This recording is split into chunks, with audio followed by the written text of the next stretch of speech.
Welcome to Comics, Games, and Collectibles, your zen of geekism. We carry comics old and new, magazines, toys, games like Pokemon, Magic, D&D. Want Godzilla, Ultraman, Star Trek, Ninja Turtles, Funko Pops? You'll find it all here. Shop our Cosmic Sound Room and pick up a record or two. Enjoy our Comic Coffee Lounge with a cup of Sasquatch coffee or a delicious menu item while geeking out over a super cool movie on our big screen. Come by and say hello to Maui. Cosmic Comic, Games, and Collectibles. Superman loves us, and so will you. Hi everyone, Daphne Lage here. Join Nita Lanning and me on the Ragin' 2 the Vlogs show, where we talk about everything, nothing, and all the bits in between. Looking for hour-long conversations about indie comics, social media marketing, and crowdfunding, with the occasional rant and story time? Head on over to the Ragin' 2 channel on YouTube, Mondays through Fridays at 11 a.m. Eastern to join in the chat. Hit the button.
We would learn from the invasion and the outbreak that freedom wasn't the only thing that we could lose.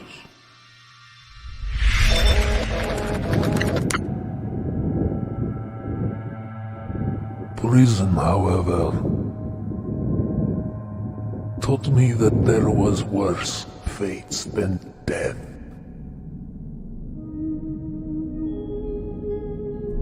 I love you. Next question, and I love you, okay? Anatoly Severov, I brought you your favorites. Just how you like it. Traitorous swine.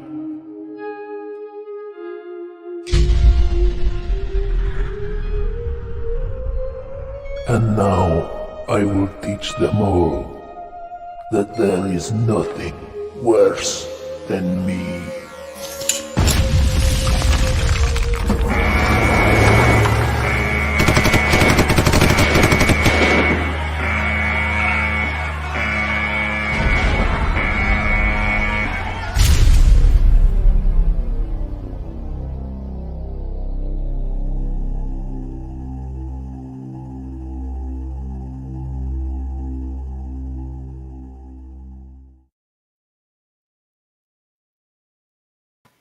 And good evening, everybody. I am RJ Carter, Senior Managing Editor here at CriticalBlast.com, Chief Envelope Licker for Critical Blast Logistics, where we ship out your products and your comics.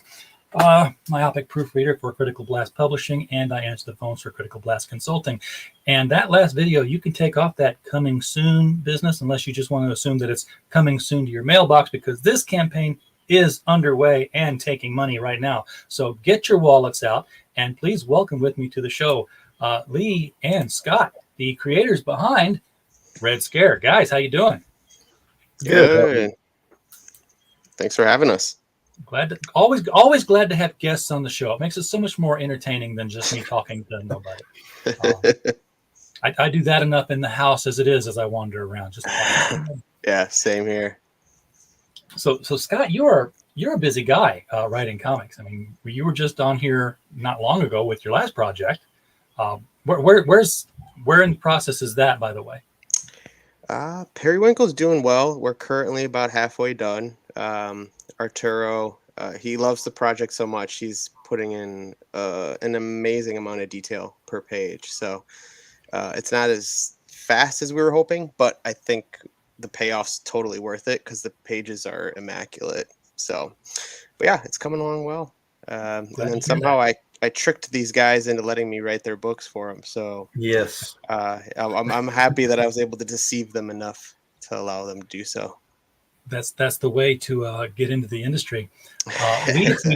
If you'd shown this to me like 3 months ago, Lee, I'd be like, is there a market for a Russian Cold War book? But thankfully, for your campaign, they've gone ahead and invaded Ukraine. There you go. So they're the bad guys again, and right? Yeah, help drum up interest in your book. What is the Red Scare? And I'm going to pull the page up here and share it in just a little bit. But I just love the what I've read, the concepts of it all. It's an action horror book, and we try to make it about the characters. It's not so much about the zombies. I mean, the zombies are definitely a huge part of it, but this is about Anatoly Severov and his journey, basically get back to his family. So Anatoly, he was the guy we saw in jail. There's a whole lot of interesting things going on while he's trying to get to his family, besides the zombies. So it's going to be interesting. Now this is this is sort of like a Harry Turtledove history here, where it's very alternate. What if something else had happened instead of what did happen? Right. Because Russia's here in the U.S. Yes. We've been invaded and we lost. So. We wanted to play it safe. We don't want to offend anyone. We love our Russian readers. So it's an alternate. It's a very extreme version. It's a little bit, they're trying to kind of reestablish the Soviet Union type of thing. So it's very far from, distanced from, what's currently going on with the Ukraine situation, because we wanted to be respectful of that. So right, definitely. It's a very, like you said, a very extreme, futuristic, hopefully not plausible, hopefully not possible. I hope not. Impossible. Yeah. Well, the CDC has a plan for it, so I don't know how not plausible it is. They don't we actually started talking about this story about 3 years ago, so it's been on the back burner for quite some time. And sure. Scott was really busy with The Legend of Everett Forge, and I was busy with God's End, and so we talked about it, and then finally we were able to make it happen. So, but yeah, so it just, the timing, I guess, worked out with all the Russian stuff going on right now, but definitely not planned that way. Yeah. So as I look at this kind of like what if George Romero had directed Red Dawn, a kind of thing like that. Yeah. Yeah. That's a good way to put it. Yeah. What was the creative spark that made you put together this particular peanut butter and sardine combination here? It said, hey, zombies and Russian invasion. Yeah, that works. Well, for me, actually, okay, when I did create this, this is when the original Russia talk was going on. And I was thinking, right now our country is so divided, and, what if another country invaded us right now?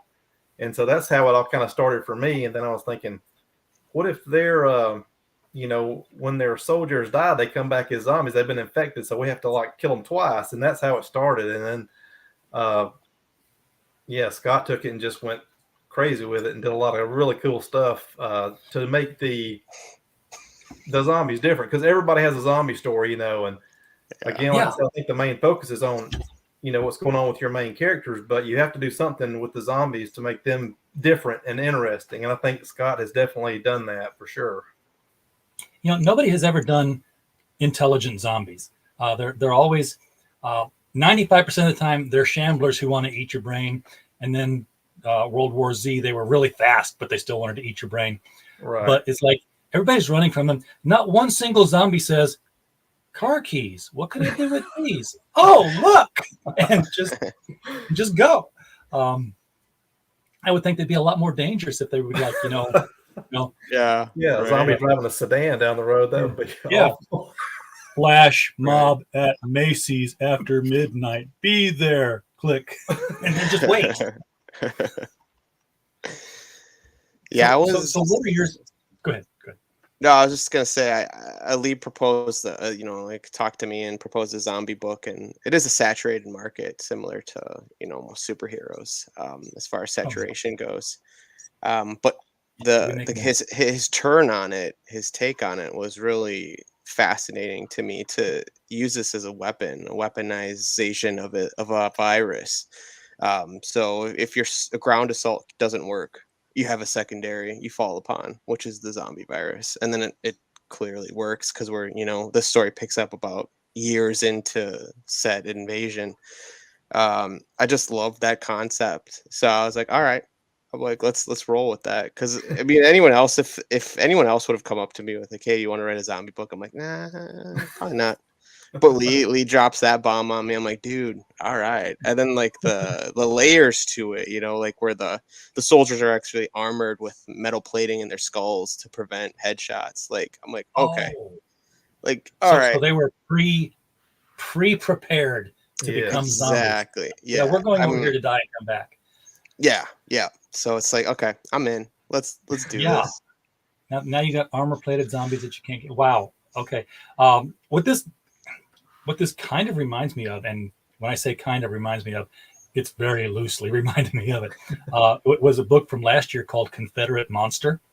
And it was just a book where after the events of the Mary Shelley Frankenstein book, Igor runs and immigrates to the United States. And it's 1854. We're kind of busy. We got shit going on in the South. And and he's living under a different name, but some of the Confederate generals figure out who he is and what he knows, and they're like, we're losing a lot of men and you can bring them back. And that's the whole premise of that story there. It's 3 issues so far in the book, but just the idea of weaponizing zombies out of your own soldiers is beautiful, especially if these zombies can use guns. Well, I guess what kind of zombies do you have? I mean, they've been surgically implanted before they became zombies, but are they your shamblers? Do they communicate? What's the deal here? I think they're. I'll let Scott chime in on this too, but I think they are ramblers, but there again, there are some things that are in place where they can be controlled a little bit more than just your basic shamblers, Yeah, I would hope so, because if you're in the army that's invading and half the men get converted, you're like, I didn't convert. How do you know not to kill me? Yeah, exactly. And maybe you don't. Maybe okay, here I go. That could be one of the drawbacks for sure. I think that's the beauty of the story, like in the universe that Lee created, because the Russians, as far because they occupy America in the story, and they're as scared of what their country has delivered as much as the Americans are. And then exactly, so serendipitous or not, I think it's a little bit of serendipity. Flavio, during some of the concept art, produced some concepts that maybe were miscommunicated or misconstrued via translation. And so we found, certain methodologies that they can use to actually, the Russians can control the zombies to a degree and use them as like surveillance, weaponize them as far as maybe carry bombs or something like that. So it's worked in our favor. Everything, it's all kind of fallen into place since we've written the script and yes, that's come to very this point. true. Yeah. So Yeah, and now looking at the newspaper headlines here, we know who that is back there.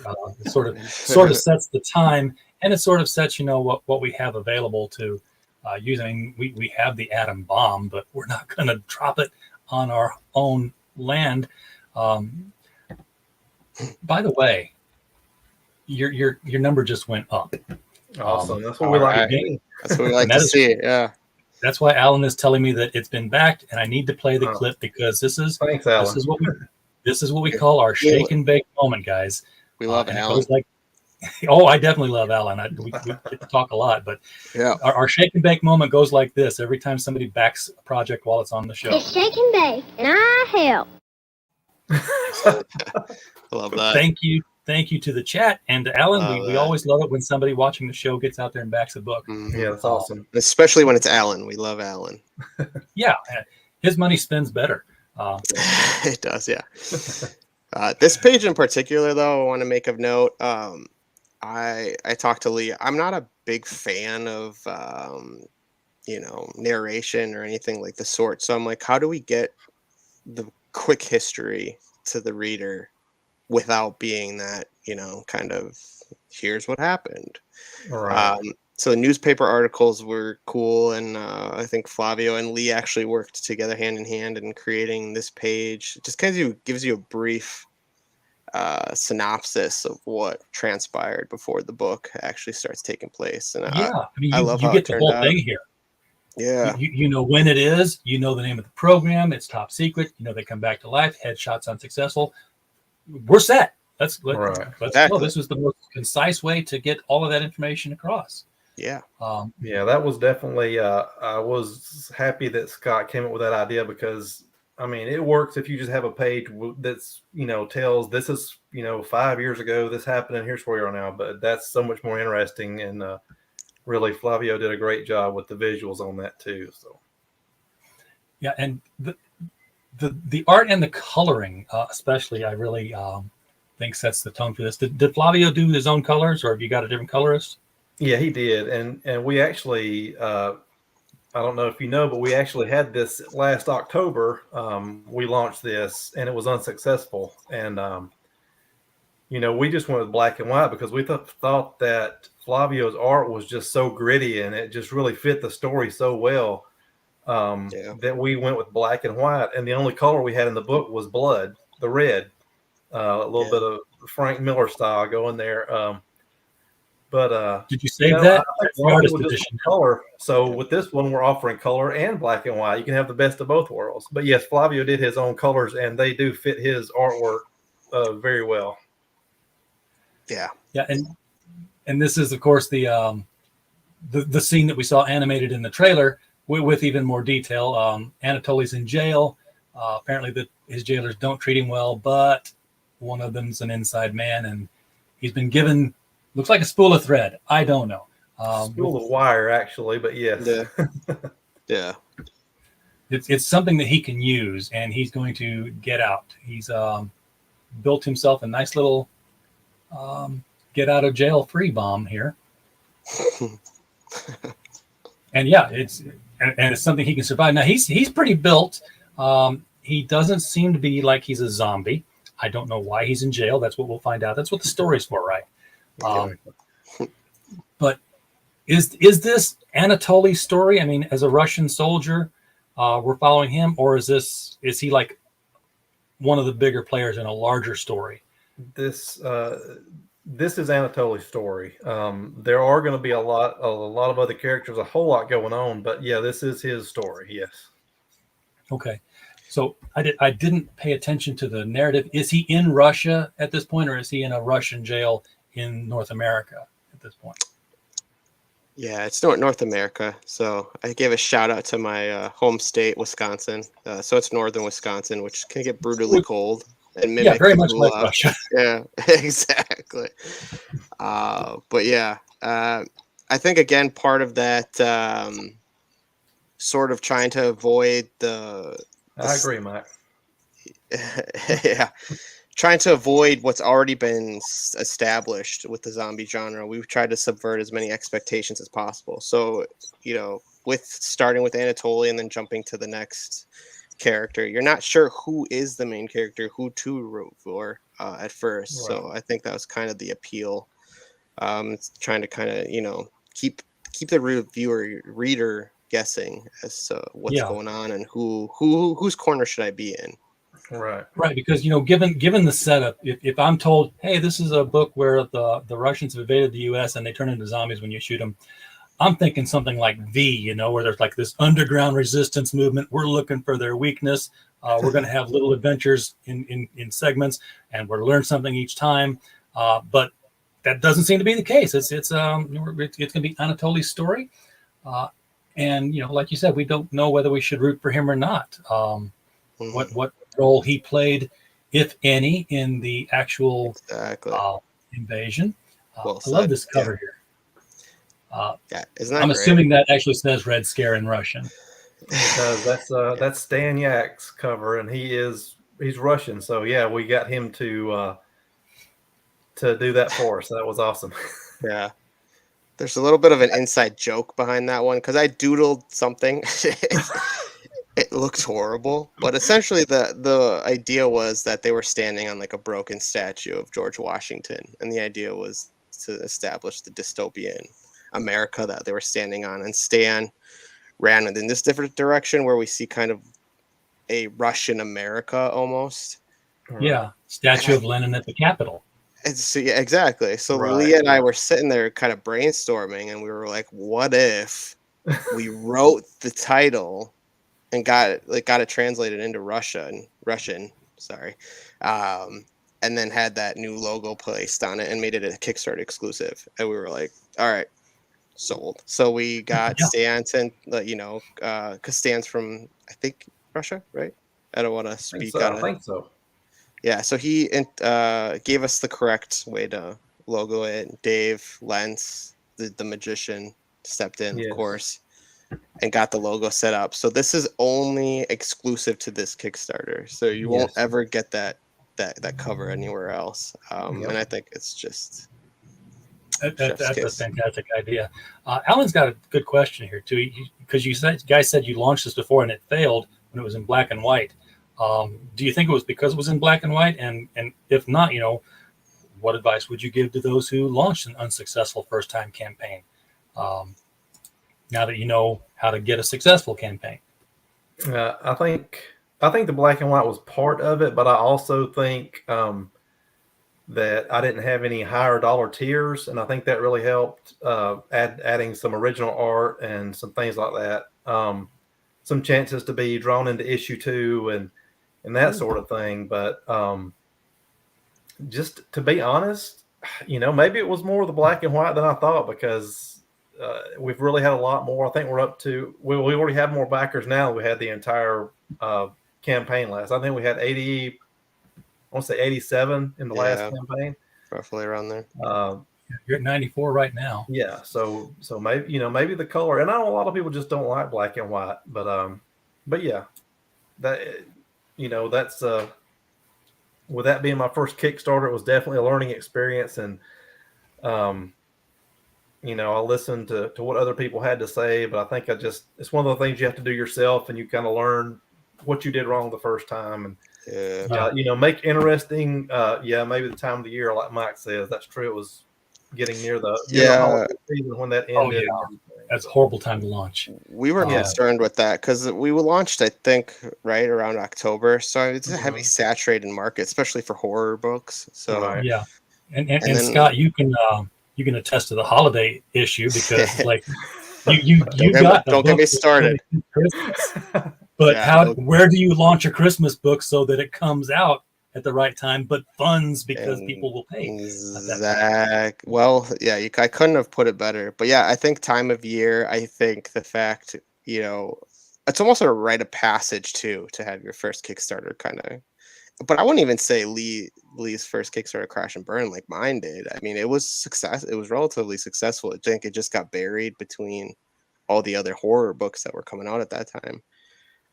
But I think Lee did a great job of kind of like stepping back, remarketing it, getting in contact with like Jared to do the video, doing the color option as availability. I think coming on our show. I mean, yeah, honestly, okay, coming on to Critical Blast. I mean, we're sold. Yeah. But no, I we're think the most talked about, least watched show out there.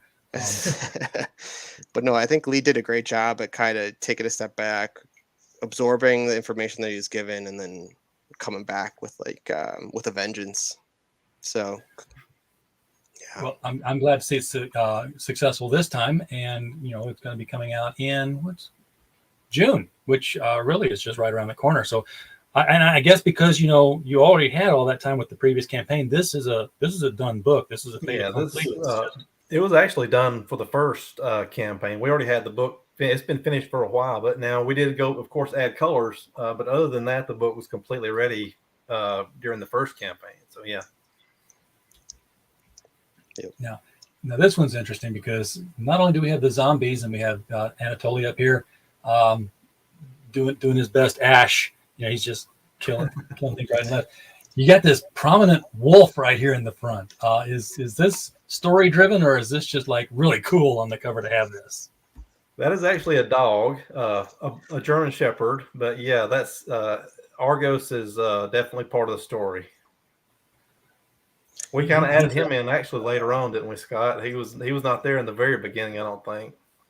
Yeah, I think you came to me with the Nadia, the other character. She had a dog, and my only request from Lee, I was like, if I can write this, can I please name the dog Argos?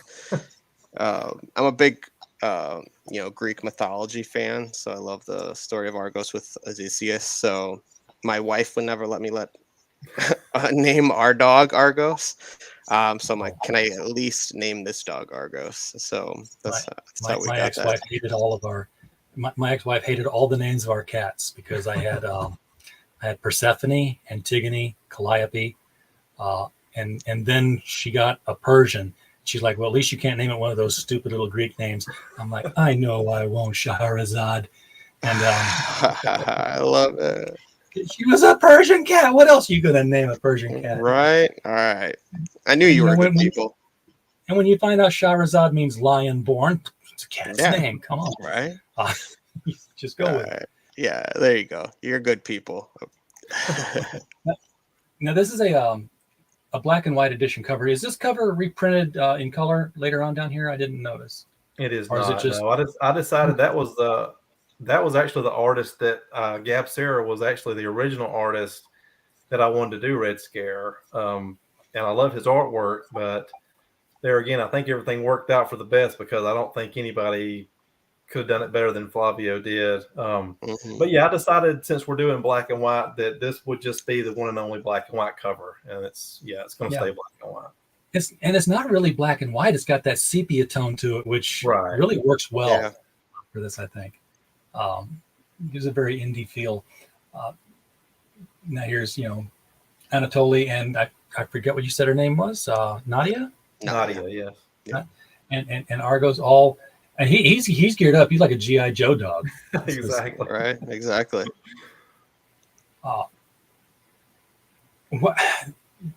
There's tons of zombies. I don't know because I haven't read the story how long this invasion's been over. And why the Russians are just letting the zombies continue to roam about if they've successfully invaded. But it looks like you've got quite a population of them just from the covers alone, still roaming about. Yes, it's sometimes things get out of control. Yeah. Best laid plans and all that. Exactly. We're working on script too, so it'll give you more information as to what the Russians are actively trying to do to kind of corral their own experiment or whatever you want to call it. But it definitely got out of hand. And to harken back to that point I made earlier, the Russians are definitely as terrified of their own creations as the Americans are. So. Yeah, never.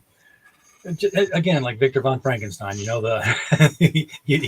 over and controls you and tells you what to do. Yep. Here's another great looking black and white cover. This one, Flavio's done the cover on this one. Yes. They're just again. Now this looks like what is that painting? We've seen this movie poster a dozen times. The Boris Vallejo pose that has been done for Christmas Vacation or National Lampoon's Vacation. Yeah. It just kind of looks like that. The standing up there, she's squatted down beside him, and he's off. Right. Yeah. Yeah. I'd be interested if Flavio just kind of did that as an homage, kind of thing. And then this is classic zombie movie stuff. Daniel Quammen. Zvaman? It's pronounced Quammen. Quammen, okay. Yes. I just love this, the cross hatching. Mm-hmm. And your zombies. Are they rotting? I mean, when a human being stands up and is a zombie, it seems like they've suddenly gone through like 5 years of grave rot as soon as that, because you can look and say, oh my God, you're a zombie. And I would think, like, if you just became a zombie 5-10 minutes ago, Right. you should still look fresh as a daisy and surprise people. Exactly. Yeah. Yeah. Yep. Yeah. You were a zombie. Daniel Quammen had actually approached me at Atlanta Comic Convention year before last, and he had never done any comic book art before, or he'd never done a cover. And so he showed me his art style, and it was just unbelievable. And so that's how that happened. But yeah, his art, he's actually working on his own book right now. But yeah, he's got a really cool style. I'm glad we got him. I'm digging it. Yeah, and I love that we represent all those different tiers, like you said, RJ, of zombies. There's the fresh and then the not so fresh. Exactly. Yeah. Good. I'm glad to hear that. So they do kind of rot on the vine as they wander around.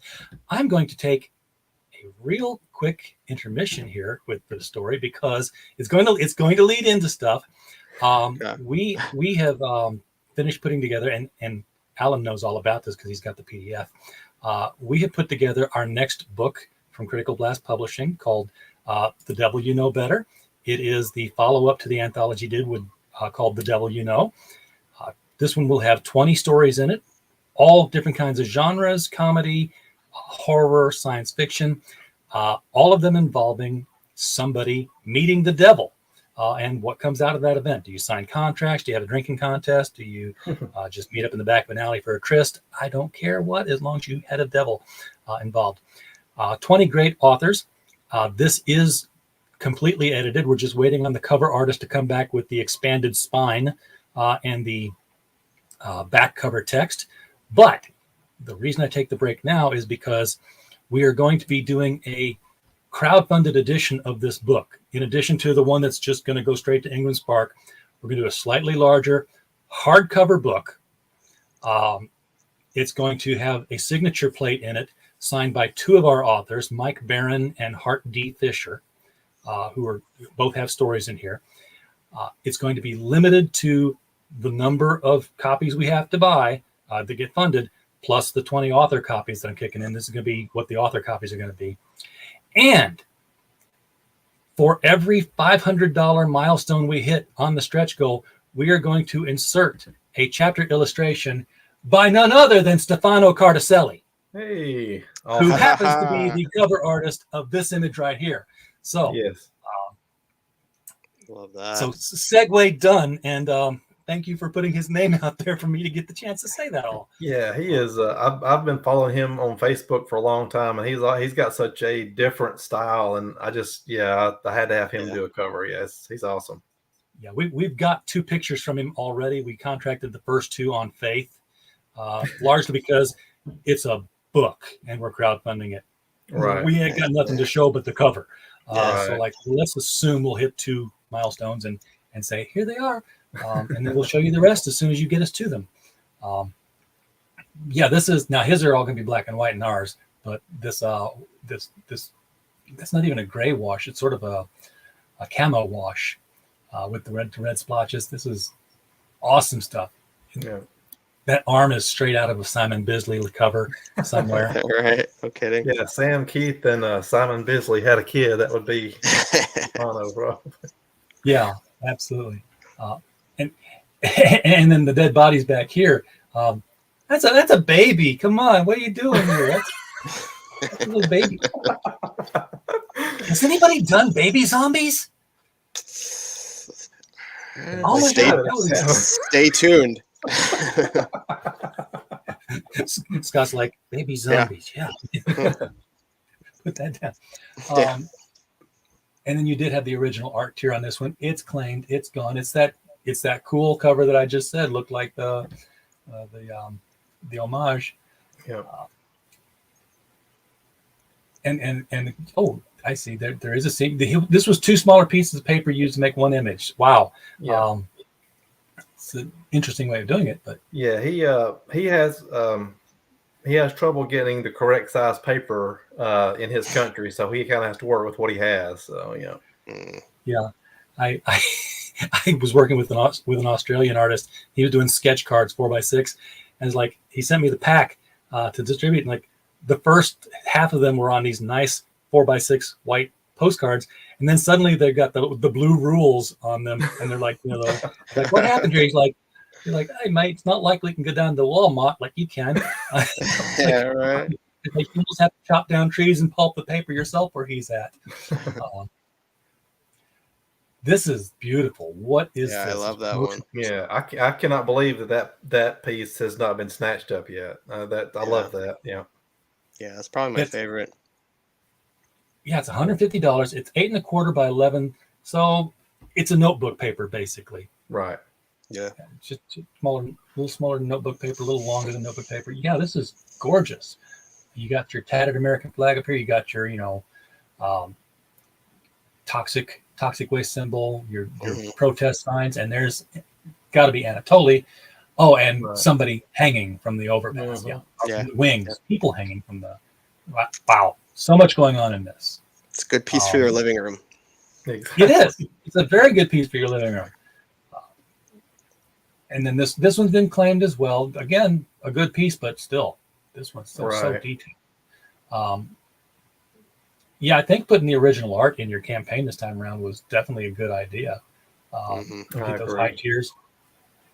So this looks like Argos and Nadia sitting here with Anatoly above them. His gun smoking.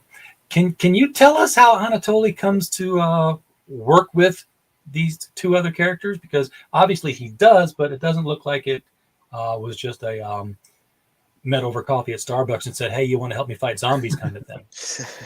Well, I'm going to let Scott take that because unfortunately I have to dip out. I have to go pick my daughter up from her dance class. Okay. So I Don't really let her wait on appreciate you that. having me on, RJ. It's been fun. I wish I could hang around and talk some more, but we'll definitely do it again. We're glad you're here. Yeah, anytime, man. Just hit us up. We're glad to find you a spot. Go get your daughter. All right, thanks. See you, Thanks, Scott. Lee. See ya. See you, Lee. Yeah, don't leave little girls waiting for daddy and wondering I where know. he's at. Poor guy. Yeah, he's got a busy schedule, so I'm glad we were able to get him in for a little bit. But yeah, as far as how they cross paths, I don't think it's a huge spoiler. But essentially, there are 2 additional characters that are in this arc that are Americans that I won't give exactly how they cross paths, but they do. And that kind of starts that's the catalyst of events that kind of get this arc of Anatoly's story moving forward. So the gentleman to the left there in the hat, that's a guy named Nate. He's kind of a runner of sorts for the Russians from the district that he lives in. So all the blacklisted items that high command doesn't allow, he goes out periodically from the district and obtains for them. So some scantily clad magazines, some candy, etc. He's the guy that collects those for the Russians. So that's how him and Nadia, they have a kind of a interesting relationship, how they coordinate, and then all of that culminates to the point where all 3 of them meet each other. How big of a story is this, Scott? I mean, I'm assuming this is more than just happening in this one issue. I don't even know how big this issue is, if it's graphic novel sized or floppy. Yeah, we're at 32 pages on this one. Okay, so I'm slightly large floppy. Yeah, so I finished issue 2. We're coming in at about the same point, 32 pages. It's a big book. I talked with Lee. We're probably looking at about a 6-issue arc for this initial story, and that's just kind of the beginning of Anatoly's crusade. As to what got him into prison, I don't want to give that away. That's kind of a spoilerish thing. Sure. But as well as what gets him out. So hey, exactly, yeah. But it's going to be a big series. The world's. We didn't want to do the origins of the virus. I mean, I feel like that's almost as played out as like Batman's origin story. It was best just to jump straight in. We're 5+ whatever years into the zombie outbreak, the post-apocalypse. Yeah, that's kind of what they did with The Walking Dead too. They never really got into exactly. It did. That would actually be great for you guys if somebody said the Walking Dead's over and there's this huge void for people who got hooked on zombie stories. What do you got with a twist? Oh, right, exactly. Yeah, that's what we're thinking. Yeah, again, more great original art here. I'm going to guess somewhere down here I'm going to start seeing tears. Eventually. Yeah.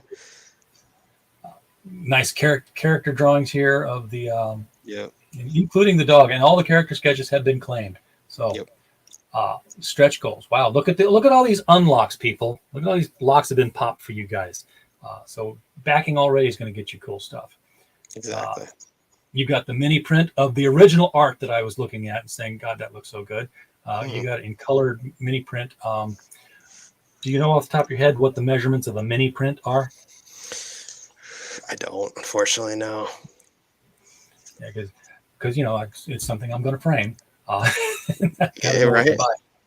I'm not kidding. You can see the frames all they circle the room. Exactly. Yeah, I love that.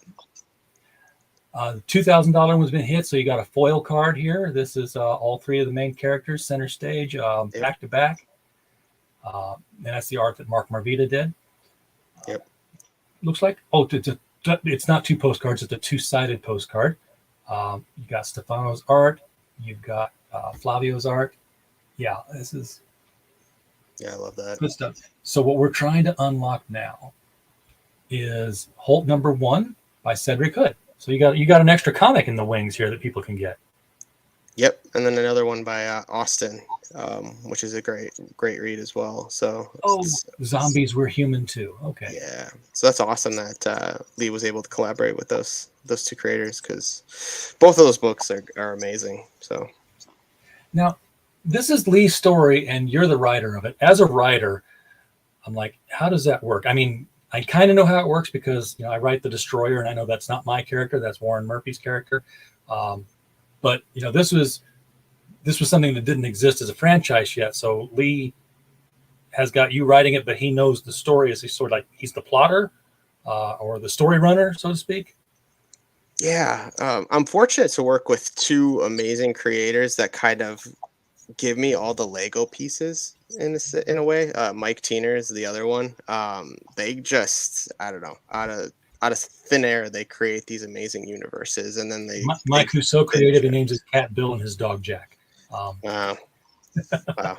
He's creative in other ways. He's creative in other ways, yeah. But no, they drop these bombs on me. And they're like, I got an idea, and then they give it to me, and I'm like, oh my God, can I please write that? But yeah, they'll lay out the beats with certain points they want to hit. This one was fun with Lee. It was very collaborative because he had that initial idea. He didn't have a specific main character in place yet. So that I had suggested let's tell it from the Russian side, kind of subvert the expectations of the audience to tell it from the quote unquote villain side of things. Yeah. But from then on out, it was kind of a ping pong match between Lee. Like I'd hit a deer towards him. He'd like hit one back. So I'm very fortunate in the creators I've worked with. They've let me inject pieces into the story as much as it's theirs. So, but yeah, I don't know if that's the status quo in the writer world and everything, but Mike and Lee are two of the best to work for and work with. So I'm looking at the tiers now because they weren't over here on the big side. We're gonna have to look at the small side to get dollar values, but that's okay as long as I don't mouth over it and can't read it. the prices on these, whichever one you pick, whichever number one, they're $10 for a $32 for a 32 page floppy. That's really good. 36 page floppy. Yeah, I think the only one that's priced a little higher is Stan's with the alternate logo on there. Just because I don't think League plans on doing any more of those after the Kickstarter. So, Sure. Yeah. And only $5 shipping in the U.S. That's as a shipper, I can tell you, you're losing money on that. No kidding. And yeah, it is $15 for the Stan Yak cover. Yeah. 13 backers ought to be more. Well, just pick. I know what's happening. People are going to the tier where they get one of everything. Yeah. Because they're all great looking covers. Mm-hmm. I like that you got a this is a retailer reward tier. What is, because it's only $15 or more. So how does that work? Because it's only $10 for one copy, and here you're getting 5 copies. Yeah, I mean, as far as the logistics behind that, I can't speak to it. That's Lee's ballpark, but yeah, that's a killer deal for a retailer pack. Yeah, it's like buy one get 4 free. Honestly. So I mean, if you have a retail shop or you have a bunch of friends that you even want to just hook up with some copies, I mean, I can't imagine going. Because it's your choice of the standard covers, so it's excluding the Stan Yak one. But yeah, if I were me, or if I were you, I'd go with something like that. Absolutely. $20 more, you get a sketch card by whom? Quit greening out on me here. I'm trying to read this. So it's you get Red Scare #1 and a sketch card with a character of your choosing, a character within the book, or just a character that you throw out there. It's like, I want to see your Wolverine, or something like that. I think Lee's just going to do Red Scare, Godsend, and In-Flight Service, which are his other titles. So okay, yeah. Oh, so Lee's doing the sketch art on these. Okay, I did not know that he was also an artist. Yeah, he's really good. I like he does cool sketches. He did one of my characters, Everett Forge, that I really love. But yeah, I think he's talented. All right, and this has an acrylic pin. Mm-hmm. Yeah, that pin's cool. I'm a pin geek, so when I saw that he was making pins, I was like, "Can I have one?" Yeah, I've got to. My hat continues to. There you go. I got a table for stickers. I got a hat for. You're representing Pocus. Oh, there you go. Got to represent Pocus. Got to represent it. There's a pin with the book. I'm going to get it. It's like stickers, refrigerator magnets, pins, and pinups. I've got a place for everything, and everything in its place. Now we're seeing some other bundles here, and I'm not quite sure where that is a good pin. And yes, it does still be the only thing lighting up the room at night when I go to bed.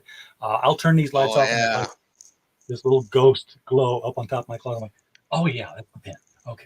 Yeah, the guys, Bad Bug and Alan and Mike and all of them, they always gotta like outdo themselves. Like, pin's cool, but let's make it glow in the dark.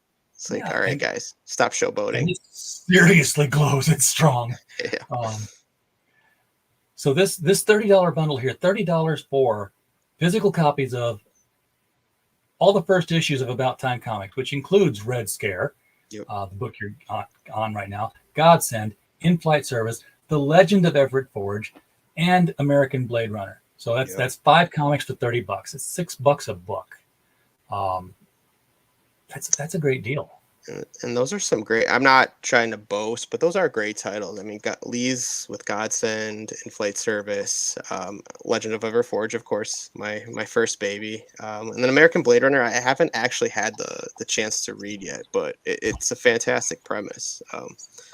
But yeah, you can't go wrong with that price point. So Yeah, and you still get the acrylic pen. So exactly, yeah. And your name on the safety page. There is this. Okay, so Retailer Reward 2 is cheaper than Retailer Reward 1. For $30, you'll get 10 copies of Red Scare #1, which is a $20 savings. 2 copies of each of the standard covers. You'll also get listed on a thank you pair, and you'll get 10 pins. You know, it's important. I mean, Lee really wants to get this story out, as evident from the first unfortunate failure of the first Kickstarter showing now. He really wants people to read this story. Both he and I strongly believe in its merit. So I think he's priced this in some ways. Some people probably interpret that as a little too cheap, but I think to him, the primary point is to get this story out there because we have so much we want to explore. And there's so much to this universe that we want to get people, a little appetizer. Yeah. Yeah. Who was it? Lucifer Storm is doing Ed Gein Demon Hunter. Yeah, seriously. And he was talking about, he'd go to conventions and it was like he would never give anything away because it's like, I've got a price point on these things. I got to make this. Yeah. And now he's like, I've learned that if I go to conventions and I'm like, here's a comic book. Want a comic book? Take a comic book. And he's giving away like the first issue. And yeah, some people will chuck it if, they look at it and they're like, but he said he's had so many people come back and say, I want the rest of the issues, that he's like doubled what he spent on the driving and the table and everything else. Whereas before he was barely breaking even just because you're 100%. Getting them hooked on that first bit and they want to come back. I had a similar situation at a local con. I think the guy was selling it for ridiculous price. So I was like, I can't go wrong, even if it's bad. And I read it in the hotel. And then I'm like, I came back the next day, bought like the rest of the 6 books because I'm like, this is good. So I'm like, it's genius marketing, and from that perspective. Yeah. So I mean, I know how it is for the newbies because they're like, no, I've got to get rich on this. This is my dream. That's my first thing out. Yeah. But and maybe that's something you really can't do until you do have issues 2, 3, and 4 out there to have people come back for. Because Lee's got Godsend. Godsend is done, so I think he's about to pursue the trade route for that one. So he's got all the issues completed with that. In Flight, unfortunately, I don't remember exactly what number we're on. But yeah, he's got enough to support that type of methodology. Very cool. And I was correct that there would be a tier for everything, and here it is. You can get all the Red Scare #1 covers, including the Stan Yak one, and the pin, and your name, and the digital. $50. That is less than $10 per book because there's 6 books, and one of those books sells for $15 on its own. So total excellent savings point here. Totally. If you're a completist and you want to have them all. The rest of these are the original art tiers that we saw earlier. These are, which page you're getting, how much they are. They're all about $150, and we won't even waste our time with what's already gone. So, how long did you say you expect this first arc to be? 4 or 6 issues? Honestly, we haven't set an exact number, but I told Lee there's easily enough content here for 6. We're introducing a very interesting character in number 2 that I wish I could spoil it. But I think that alone is sparking almost tangent stories from that. So it's truly unlimited, but for Anatoly's initial arc, we're probably gonna ballpark in around 6 issues. I know that it's Anatoly's story, but I still can't break away from what this means for the rest of the world, in your world. I'm like, so like if Russians invaded America and there's a zombie virus that makes the Russians come back, does Mexico build a wall to keep them from migrating south? Has this affected the rest of the world at all, or they kept it contained within the American borders? Stuff I need to find out. Right, and Lee and I have talked about all possibilities, how it expands beyond the borders of America, and I think that's why it's just there's almost too much to address. So that's why we really had to zero in. I'm like, let's tell Anatoly's stories first, and then we'll move on. But I think the secondary characters. And what's interesting is I think the initial script Lee sent out to somebody to read, and he advised us to maybe redo the script because he was under the impression the secondary characters were our primary characters. And we pushed back because it's like, well, that's kind of what we wanted to do because we wanted to subvert expectations. But I think that was a really telling of how strong our secondary characters are, that this kind of outside person assumed that they were our primary, that we were following their stories. So, but yeah, A sign that you have good characters. yeah, And I'm sure that we'll, before the arc is done, we'll meet even more characters. Now, this being Anatoly's story, does that mean that we're not going to see Anatoly or Nadia in future arcs? I wish I could tell you all of it, but yeah, no, I mean, to some capacity, yeah. Yeah, I'd love to like just tell you everything that's going on in the background because it's fun. It's a lot of fun, and I didn't think I'd have this much fun writing a zombie story because again, the market's so saturated. I'm like, what can we do that hasn't been done 1,000 times over? But Exactly. I think, but it's such a cool twist on the concept. Sometimes it's not so much that it's a vanilla cake; it's what you ice it with and decorate it with, and it's still going to taste like a vanilla cake, maybe, but it's going to be special and memorable. That is a great metaphor for that. Exactly. That's how we've envisioned it. Yeah. Because, zombies have been done. And, people have focused on the human aspect of it. But what can we do different? What can we ice it with? So I think we found the right ingredients. Yeah. Mike, welcome to the chat. Mike Walters is the host of The Mic Stand every night. He's going to be broadcasting in about 3 minutes. So as we wrap up here, folks can head on over to The Mic Stand for it's Monday. Is it Monday or Tuesday? It's Tuesday. Wow. I know. Don't get old, Scott. It sucks. I'm with you, man. Thank God for iPhones that tell me what day it is. Yeah. Oh, yeah. I'm always asking Siri questions and frequently cursing her out more and more lately because it's like she's making me yell at her to understand. I'm like, I don't want to wake up the entire building. Like if I mumble something from across the room, you respond, and I wasn't even talking to you. And if I get right in your face and say it, you'll just sit there. Yeah. How long have we been together by now, Siri? Come on, you should know me by now. Exactly. I think that's why she's doing it because it's like an old married couple. I said something, and I preceded it with the hey, and she came back and said, "I'm not going to respond to that." And I'm like, "Oh God." Damn. Yeah. Well, I said something awful to her. Love it. Gosh, no. So you got 22 days to go. I don't have to ask if this is your first 30 days because this is Kickstarter. You don't have the option of going on afterwards. But do you plan on migrating to Indiegogo after this, or are you just going to stick with the Kickstarter and leave it done there? We've talked about it because there's a lot of opportunity with that, with the on-demand and everything. So I think that's probably definitely within the future. We're entertaining that and probably going to go that route for my other title, Periwinkle, as well, with Bad Bug. So, good. Yeah, I see that happening. Great. I can't wait to read that one either, by the way. It's appreciate it. Yeah, no, I appreciate your support on that book. That it's coming out great. So, well, cool. Scott, thank you so much for coming on tonight and bringing the Russian zombies. The zombies are coming. The zombies. I feel like Paul Revere. Zombies are coming. Yeah. It looks like a fun book. You've got, almost 3 times the original goal. 22 days to go. So you're just going to, I know you're going to hit that plateau and it's going to be frustrating and then it's going to spike again.